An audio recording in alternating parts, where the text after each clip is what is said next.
Hello and welcome back to our final video in Module 2. As you know, with the last couple modules, what I'd like to do is basically at the end go back and do something I call Too Fast Go Back and talk about some fundamental programming principles in Python.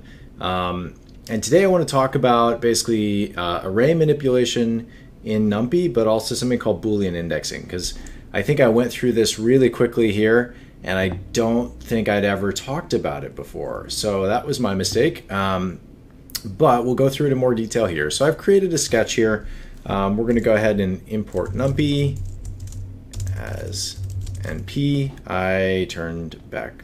I'm going to go ahead and disable the copilot here. Let's go ahead and create a NumPy array. Let's just do numpy.arange 1 to 10. And we'll do print A so you can see what that looks like. That's just, oops, sorry, it's still printing that one. That's just an array of 0, 1, 2, 3, 4, 5, 6, 7, 8, 9. Of course, it's exclusive of 10. It stops at 10. It starts at 1, stops at 10. There's so many things we can do with NumPy to help parse this sort of data. One of the things, for example, I think we've talked about this, is how we can index out of arrays. So if we do A through 4, it will go up through, but not including the 4th index. So we can do like print A to 4. This is going to then print 1, 2, 3. And sorry, I'm going to start it at 0 so that we are in true index space. 0, 1, 2, 3, right?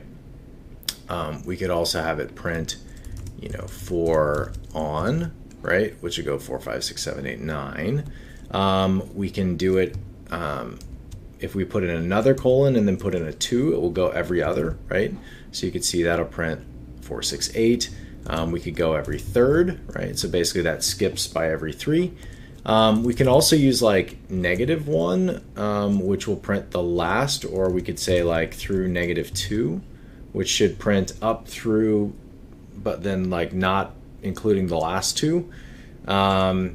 We can also say go by every -1. So this will basically reverse the sequence, because basically what it's doing is it's saying go from the beginning to the end, but loop it by every -1 index. So it actually, this is a way of telling it just go in reverse.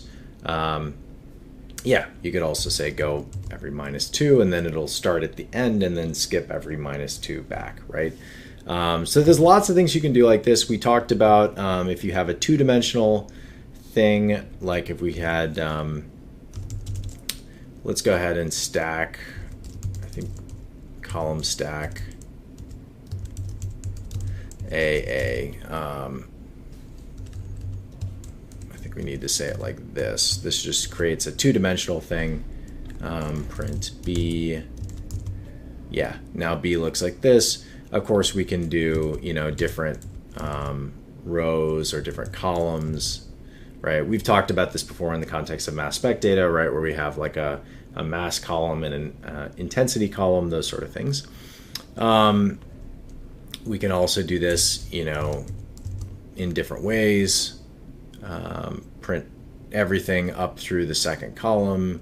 You could say, print all of that, right, which will print these. Lots of different sorts of ways to do that. One of the things I want to talk about now, though, is something called Boolean indexing.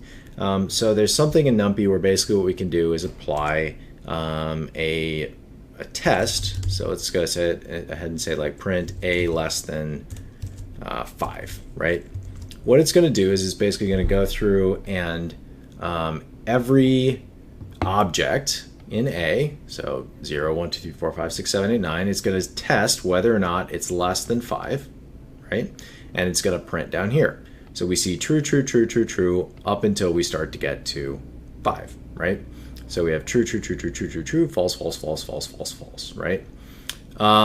What we can then do is we can use that Boolean index. So Boolean just means true or false, right? We can use that as a way of doing indexing. So if we say B1 equals this, right? And again, B1 is just that true false list, right? We can then use that as a way to call out something from the array. So now if we say print a of b1, it's just going to print that first bit, right? So if we switch b1 to now being, greater than to equal to 5, we can see we get the ones greater than or equal to 5. So we use this in the last video to basically say, okay, like I only want to look for product ions that are 10 less than the precursor. So we said, take all the m over z values, 10 less than the precursor, and then just pull those out, right? We did that with this Boolean indexing approach. And of course, you can do this in 2 dimensions too, right? You could say, let's just take B and apply B1 here. And you could see that would, take that true false list, then apply that to the second, to this 2-dimensional array, right? But only in the first dimension.